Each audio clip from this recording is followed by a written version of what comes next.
सिद्धि रसोई से बैठक में चल रही छोटी बहन आंचल की शादी को लेकर चर्चा को बहुत गौर से सुन रही थी। सजावट लाजवाब होनी चाहिए, वर वधू का स्टेज भी खास होना चाहिए, सिद्धि के पिता होटल वालों को समझा रहे थे। सिद्धि बुझी बुझी सी मन में सोच रही थी, आंचल की शादी होटल से और मेरी शादी धर्मशाला से कराई गई थी। स्टेज भी 2 केलों के पेड़ों को खड़ा करके सजाया गया था। सिद्धि 20 दिनों से बहन आंचल की शादी के लिए मायके आई हुई थी। उसकी शादी को 10 वर्ष हो गए, 2 बच्चे भी हैं। सिद्धि की शादी ग्रेजुएशन के तीसरे साल में ही कर दी गई थी, जबकि छोटी बहन ने पढ़ाई पूरी की और उसकी नौकरी लगी, उसके बाद ही उसकी शादी तय की गई। सिद्धि चेहरे में दिखावटी मुस्कुराहट के साथ शादी की तैयारियां तो कराती, लेकिन कहीं न कहीं मन में तुलनात्मक अध्ययन भी उसके चल रहा था। ना चाहते हुए भी आंचल और अपने बीच तुलना कर बैठती। सिद्धि ने भी अपनी शादी के लिए मना किया था।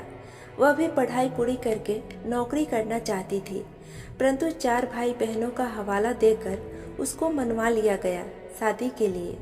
अच्छे लोग हैं, तुझे आगे पढ़ने के लिए मना नहीं करेंगे, और तेरे पीछे 3 और हैं, उनको भी तो देखना है। तू बड़ी है, तुझे समझदार होना चाहिए, माँ ने कहा। तो सिद्धि मान गई, लेकिन शादी के बाद सास बीमार रहने लगी। किसी ने उसको पढ़ने के लिए नहीं बोला और फिर बच्चे गृहस्थी में ही फंसकर रह गई। परंतु दिल के किसी कोने में दुख होता कि बहन को तो पूरी पढ़ाई कराई, नौकरी भी लगवाई, शादी के लिए भी जिद नहीं की, तो फिर उसके बारे में इतनी हाय तौबा क्यों मचाई थी? ऐसा क्या खा रही थी उनका? सिद्धि ने जब आंचल का होने वाला पति देखा तो फिर से पुराना दर्द उठ गया। वह देखने में गौरवर्ण ऊंचा कद काठी का था। क्या बताएं जीजी, इस आंचल को तो कोई लड़का पसंद नहीं आ रहा था। सब में कुछ न कुछ नुक्स निकाल देती। जब माँ बुआ को यह सब बता रही थी तो सिद्धि उठकर बाहर चली गई और मन में सोचने लगी, और जब मैंने कहा था कि मुझे यह लड़का पसंद नहीं, मैं गोरी हूँ और वह दबे हुए रंग का, तो मुझे बड़े बड़े भाषण दिए गए। मेरी इच्छा अनिच्छा किसी ने न देखी न पूछी, और अपनी लाडली बेटी के लिए एक एक इच्छा पूरी की। जब कमरे में सभी आंचल की शादी का लहंगा देख रहे थे तो सीधे चुपचाप थी। तभी बुआ ने टोका, क्या हुआ बेटा, कहाँ खोई है? अपनी बहन का लहंगा कैसा लगा?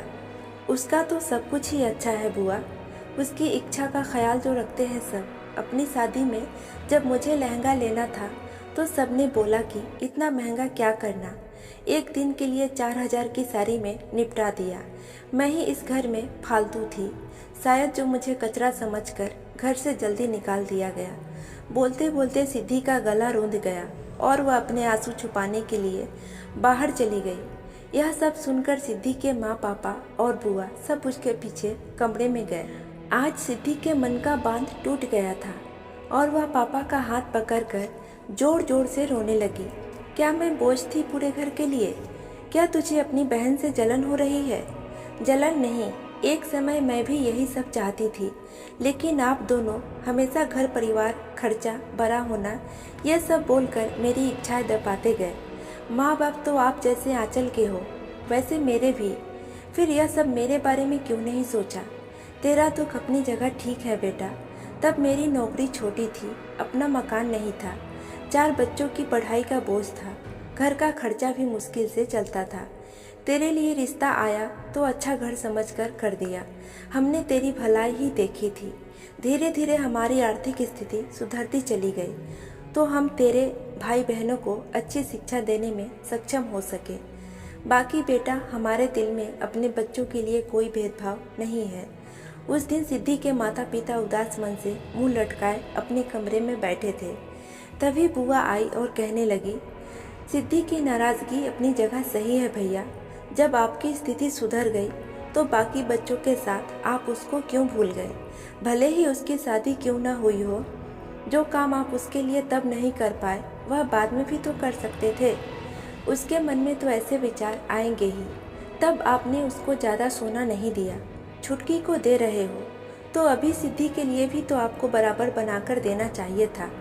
एक लहंगा उसकी पसंद का भी ले आते, उसको आगे पढ़ने के लिए प्रोत्साहित करते, तो उसको भी लगता कि उसके माँ बाप को उसकी उतनी ही फिक्र है जितनी बाकी भाई बहनों की। फिर यह भेदभाव वाली सोच न आती उसके मन में। तुम लोग उसकी इच्छाओं को भूलकर बाकी बच्चों की इच्छाएं पूरी करने में व्यस्त हो गए। माँ बाप को भी अपनी गलती का एहसास हुआ। उन्होंने प्यार से सिद्धि को समझाया, उससे माफ़ी भी मांगी और यह भी बताया कि उसका मायके में विशेष स्थान है और जीवन में वह जो कुछ भी चाहती है वह हमेशा उसके साथ खड़े रहेंगे। सभी भाई बहनों ने भी सिद्धि को कसकर गले लगाया तो बरसों का जमा रोज़ मोम की तरह पिघल कर बह गया। तो फ्रेंड्स, बेटी की शादी के बाद माँ बाप की जिम्मेदारी खत्म हो जाती है क्या? हमें कमेंट करके ज़रूर बताएं और इस वीडियो को लाइक करें, चैनल को सब्सक्राइब करके बेल आइकन की घंटी को प्रेस कर लें, जिससे मेरी आने वाली सभी वीडियोस की नोटिफिकेशन आप सभी को टाइम टू टाइम मिलती रहे। तो आज के लिए इतना ही, अगले वीडियो में फिर से मिलेंगे, तब तक के लिए गुड बाय।